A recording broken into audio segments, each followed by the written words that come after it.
Thanks for tuning in today. I'm Dr. Nick, the Incrementalist. Join me as I seek out the small incremental changes being applied in other industries that we can learn from and that can be applied in healthcare. Can these changes bring immediate value, but also add up to the big improvements and revolution we need in healthcare? Come along with me to explore the possibilities. My innovative guests from around the globe have used small incremental improvements to achieve their moonshot. And today, as I am each and every month, I'm delighted to welcome Dr. Craig Joseph. He's the Chief Medical Officer at Nordic Consulting Partners. Craig, thanks for joining me. Always a pleasure, Dr. Nick. So this is our news you can use for April, and my goodness, we've certainly got some news this month with a large piece of consolidation. Kaiser is buying Geisinger. Hopefully I got both those words right, but I'm not sure I'm going to get the next one right. And they're becoming Risant. Is that right? Risant.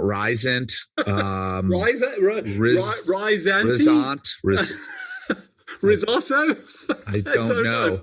And and it's a little unclear what that is, because apparently everyone's keeping their name. So Kaiser Permanente is still going to be Kaiser Permanente, and Geisinger is still going to be Geisinger. But there's some kind of something this Risant or Risant company. This won't be confusing at all. No. This is going to be very clear once it's explained to us. But it is, these are very big players. Kaiser Permanente is in about a dozen or maybe more states across the country, from the East Coast to the West Coast. And Geisinger is a very well-known, at least in the healthcare community, very well-known health system, if small and kind of out of the way, but still a well-regarded system from quality perspective. So it'll be interesting to see what they're going to do with this.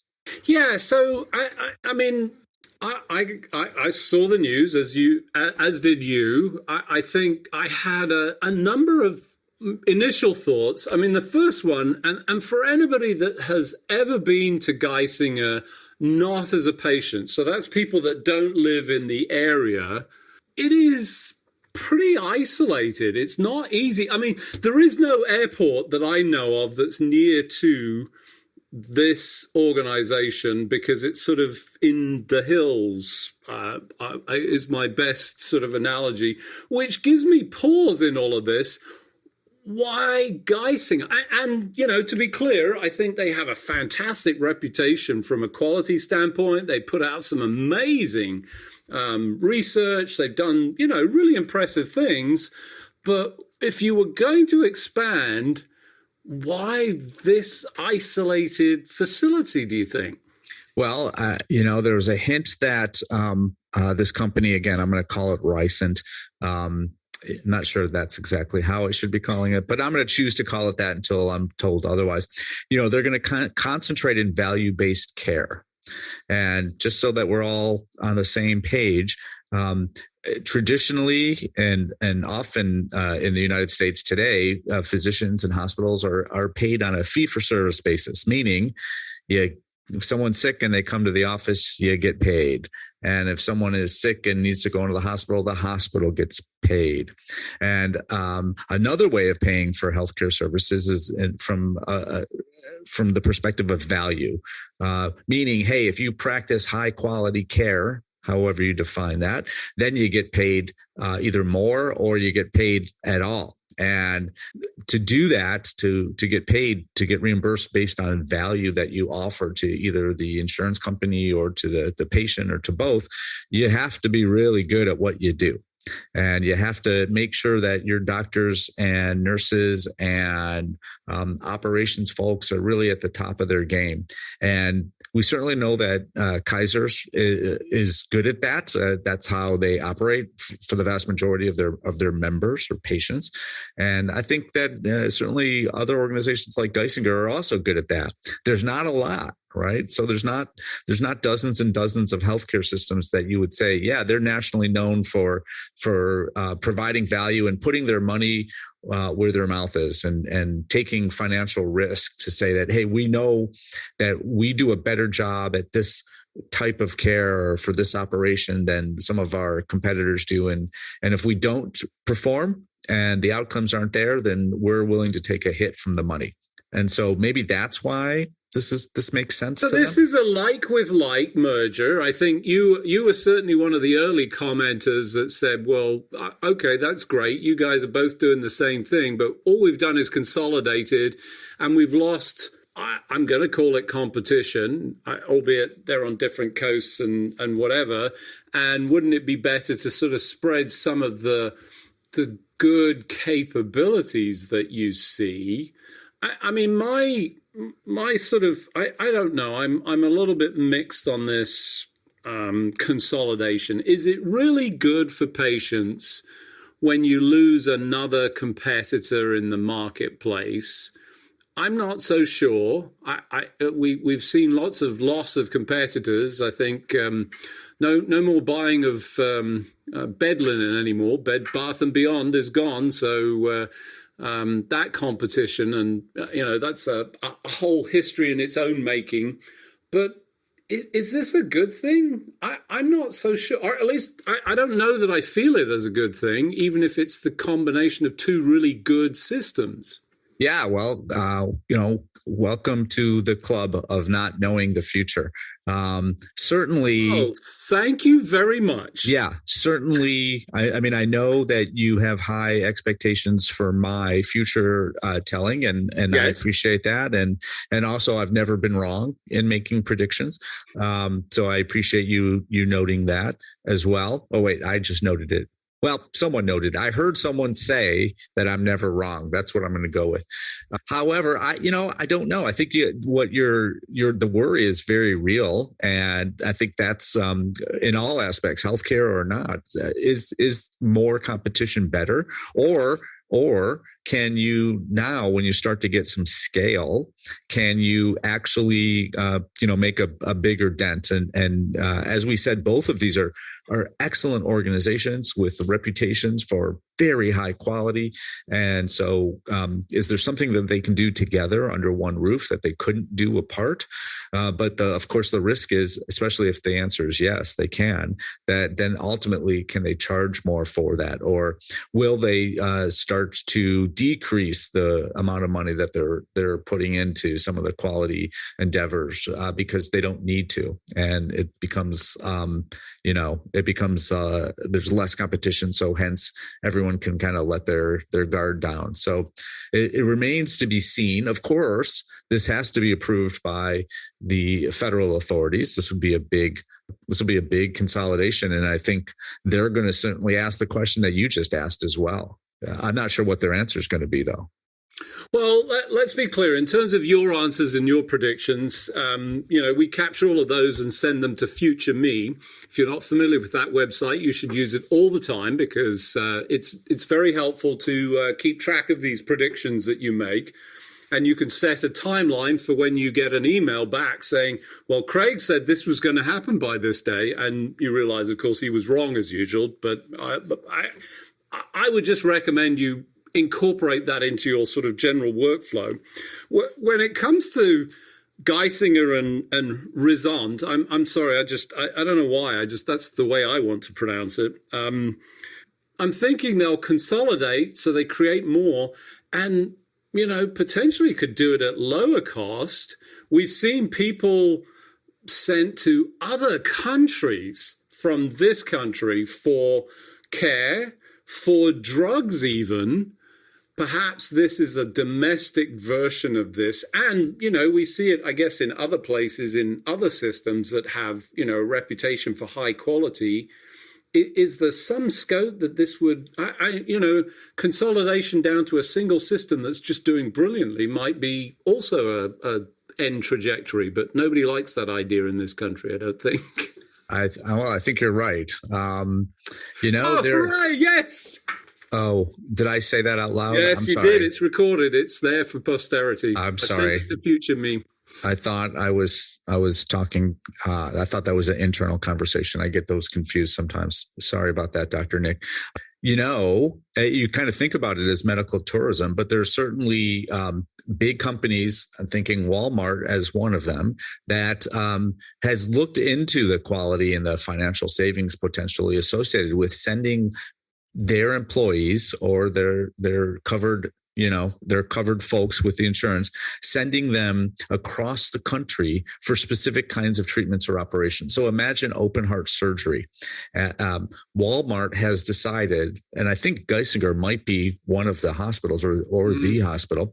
Walmart has decided that, hey, if you need this kind of an operation, we are going to put you on a plane. We're going to take a significant other and put them on a plane as well. And we're going to have you treated there, because their outcomes are superior to the one that's maybe just down the road from you. And ultimately, we're going to pay, we being Walmart, the company, it's going to cost us less money, even with all those added expenses like a hotel and other things, because you're going to get out of the hospital faster. Your risk of getting complications long-term are lower. And from that standpoint, Geisinger, think of a Mayo Clinic in Rochester, Minnesota, not really the center of anything, yet really super high quality, really innovative, really kind of put your money where your mouth is organizations. And so from that perspective, yeah, it's kind of internal tourism. But instead of you kind of deciding that you want to go to this place because they do it better than everyone else, whatever it is, your employer or whoever you get your insurance from is making that decision. So yeah, I mean, it makes sense on multiple levels. Will it work? Who knows? Well, before we close out on that topic, what does ChatGPT have to say about it? Well, it's hedging its bets, like you and I both did, and said it could be good because it's, synergies and efficiencies, but, there are challenges, in particular, different populations, cultures, and indeed, the antitrust scrutinization that would come.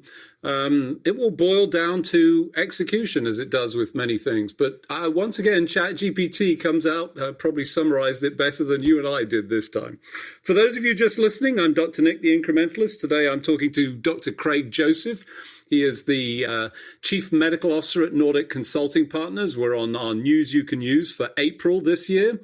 We were just talking about the Geisinger-Kaiser merger that was announced recently, and the new organization that sort of sits above it, Risant.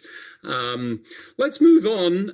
You and I both went to different conferences, but they were both healthcare technology. I went to Vive. Ordinarily, I would be at HIMSS, but this year I was unable to go for a variety of reasons, and you went to HIMSS.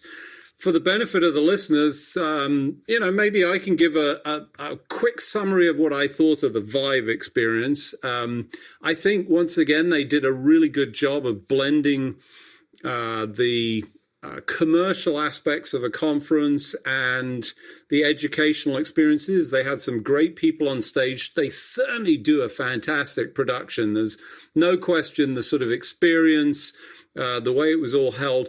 And I have to say, it was nice to be in Nashville in this case. That was where we were. That was very convenient. I was able, in fact, I rode my first scooter and didn't manage to have any accidents and end up in as a billing code somewhere for something, although I hear that's certainly a frequent or an increasingly frequent problem. But it was very convenient, and I thought there was some great content. Really enjoyed some of the networking opportunities, and it was all in one floor. The one thing that really surprised me, and we were knee deep into the whole Chat GPT, was I don't think I saw a single mention of it anywhere in the floor. There was certainly AI. There was at least one track, and some people, but no real mention of Chat GPT. Overall, I thought great conference. Certainly seemed, for me, value of time. I think different costs between the two conferences, but can I say it was an ROI? That's harder to say. I was fortunate to have an opportunity to attend, but I felt it was well worth certainly time and resource for me, and a good location. What about you? Well, HIMSS was in Chicago this year, and I think it's a bigger conference. I think there were something like 40 or 50,000 people, and this is a healthcare IT conference, and so I think the main reason that people go to HIMSS is that all of your vendors are there. So if you're a big hospital system or healthcare system, everyone that provides your technology and even things that aren't directly related to technology, like stands for your computers, so it's not just software. They're all there, and it's easy to talk to, and it's easy to talk with everyone. And there are educational sessions. I thought it was pretty good this year. Actually, there were. It seemed busier. People were more focused on really kind of asking solid questions and trying to. They came with an agenda, I guess, is what I'm trying to say.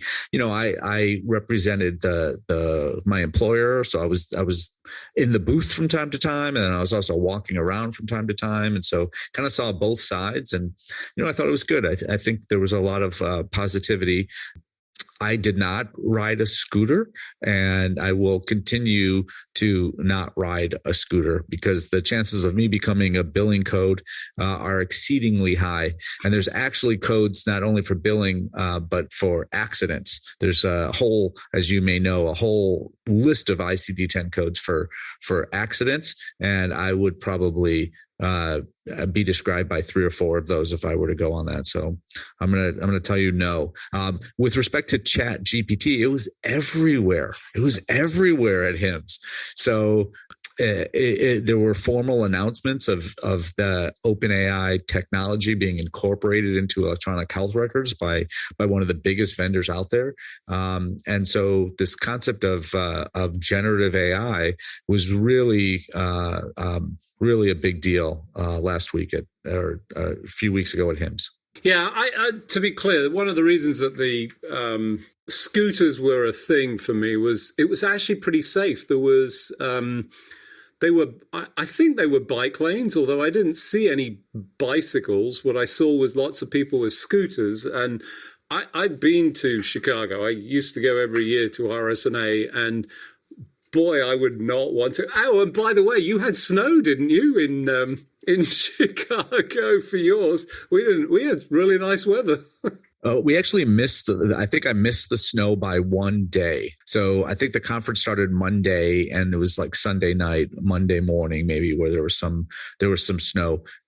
So I think I got a little bit lucky, but yeah, it was 80 degrees 2 days prior, and then it kind of dropped to 30. So that was fun.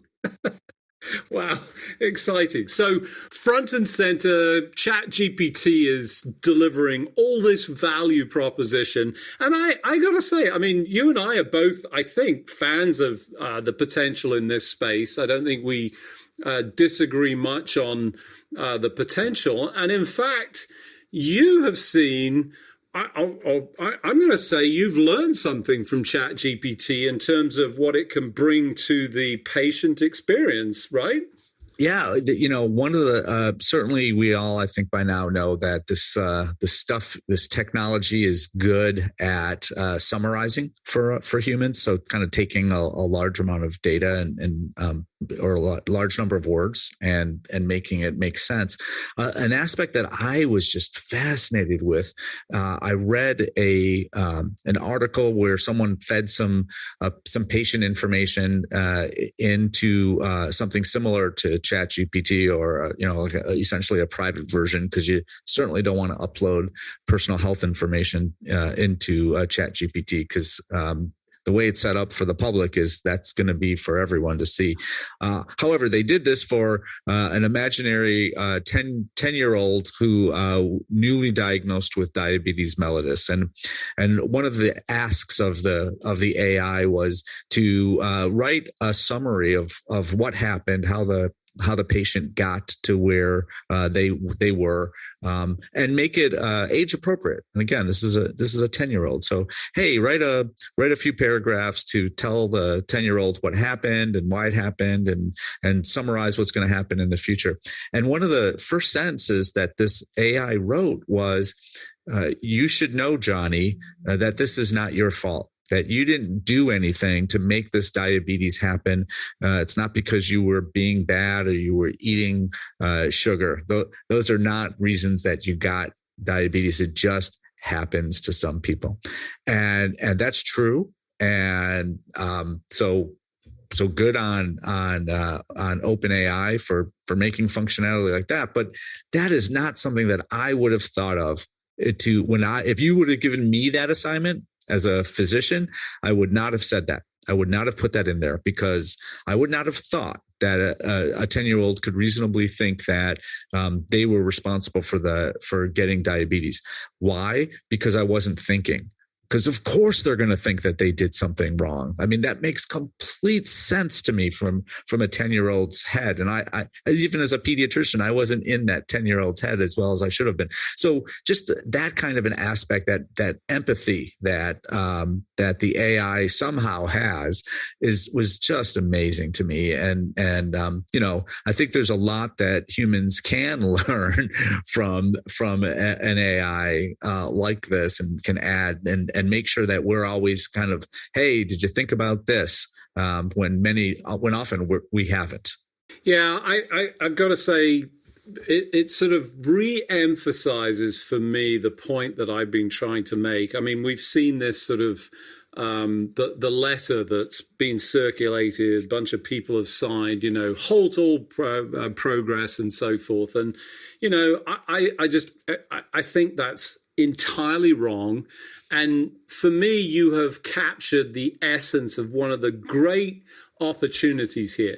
Now, should you take your exact note and your clinical information, as you rightly point out? No, don't do that. Don't dump real clinical information and PHI into this public system. Now, you can do it in a private system, appropriately protected and so forth. But the important thing is testing this out with an open mind.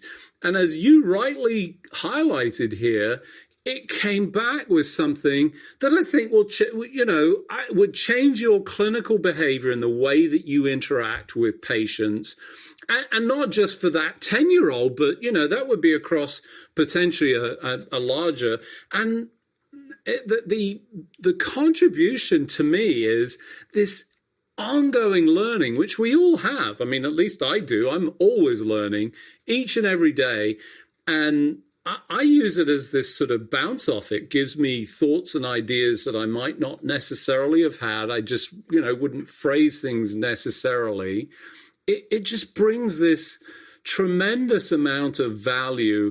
And I think the key thing is the reason, or one of the reasons, I'm oversimplifying this, is it comes to that realization because somewhere in the corpus of knowledge that it's absorbed has been commentary from 10-year-olds saying, I don't understand what I did to get diabetes. So, it's far better read than you and I and others are.